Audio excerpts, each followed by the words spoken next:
ICE has arrested an illegal school superintendent. So I don't know what this whole story is, but it popped up on my page. So hey, you already know I had to jump into it. So let's go right over into that and see what we can learn. I wonder if that gun is hid. Well, on to this. This is hard to believe. Des Moines Schools superintendent arrested by ICE. ICE announcing Friday that Ian Andre Roberts is, quote, a criminal illegal alien from Ghana in possession of a loaded handgun, $3,000 in cash, and a fixed blade hunting knife. At the time of his arrest, Roberts was working as the superintendent of Des Moines Public Schools, despite being an illegal alien with a final order of removal and no work authorization. Roberts has existing weapons possession charges from February 5th, 2020, and was given a final order of removal by an immigration judge in May of 2024. Wow. Absolutely stunning. Former acting DHS Secretary Chad Wolf joins me now. You know, Chad, you and I worked together when I was in the White House. Yeah. It is shocking to me that so first thing, I'm not going to stop it too much, but did the school not do like a background check before they hired him as a superintendent? Would they have not seen the him not legally allowed to work, had a gun possession charge back in a few years prior? I mean, come on now. They had to do some kind of background check, I would hope. Or did they see it and not care? Or would the background check not show up because he's illegal? Tell me what your thoughts are, because that's crazy. Someone in charge of our school district, the largest school district in Iowa, had a final removal order. How does that happen? I don't think it would have happened under your tenure. Well, it's a great question. Obviously, the school district did not do their due diligence. He has a criminal record as well. So clearly they didn't do any type of background investigation. The amazing part here is he has no work authorization. So when they enter this individual's information into their system in order to get paid, to pay taxes and the like, all sorts of red flags should have been prompted there. So I think it'll be interesting to see what they say, to see how this individual, did he use an alias? How did this come about? And I think it begged the further question of the amount of illegal aliens that are here in the United States working in everyday jobs and the like. And some of them, like this individual who has a possession charge, has other criminal acts on their record, and to be so close to school children, right? To be part of the education system there in Des Moines is really troubling. I mean, Chad, I look at these pictures and I see kids, and I think that could have been my kid. And this guy had a criminal charge. Do you think? And again, I know I'm asking you to speculate here. Did they just not input his name into the system? How often does this happen? I mean, there are measures in place. I mean, it seems like it'd have to take a whole lot of looking the other way to not find this.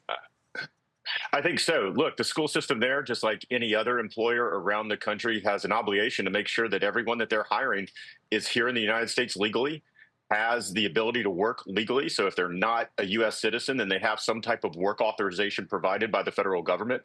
In this case, the Department of Homeland Security. He didn't have any of this. And so the question is, did he provide a fraudulent Social Security number and was operating as someone else? And if not, I think there's a lot of questions. A lot of good questions that school system has to answer. And the question is, are there others there as well? Yeah, you know, Secretary Wolf, that's a great question. And back to our top story of the day, because I want viewers to understand, you were at DHS, Department of Homeland Security. Underneath that is U.S. Secret Service, who found this vast network of servers. Matt McCool from Secret Service had this to say. He said it would be unwise to think that there's not networks like this all across the country. You were at DHS. Do you think there could be networks of servers beyond New York in cities like Chicago, LA, Miami, all across the country? Yeah, there's no doubt. I agree with the agent there.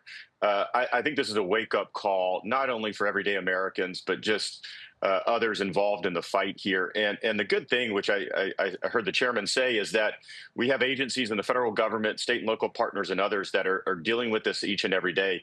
And we see types of incidents like this. We see probes. We see other things from nation-state actors and others that get interdicted almost on a daily basis. Not all of them make the news. this is a significant one.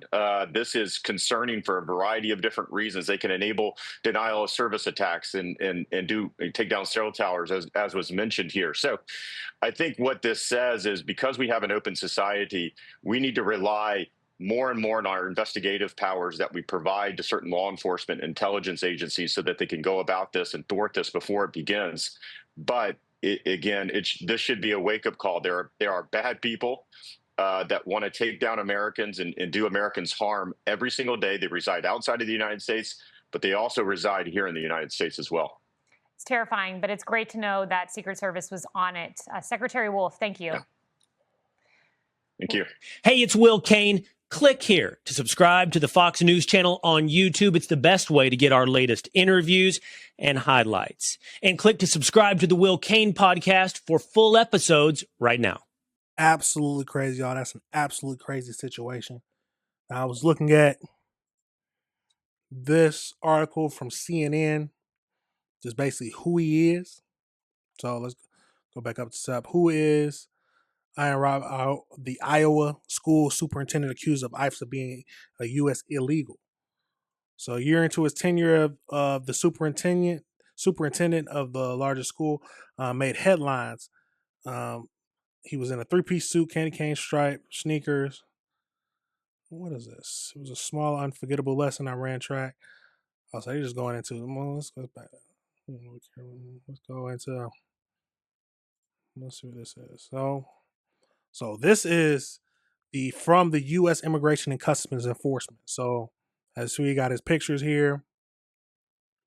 So today, ICE arrested Ivan Roberts, a criminal illegal alien from Ghana, in possession of a loaded handgun, $3,000 in cash, and a fixed hunting blade.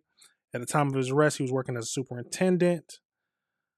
During a targeted enforcement operation on September 26, 2025, officers approached Roberts in his vehicle after identifying himself, but he sped away. Officers later discovered his vehicle abandoned near a wooded area.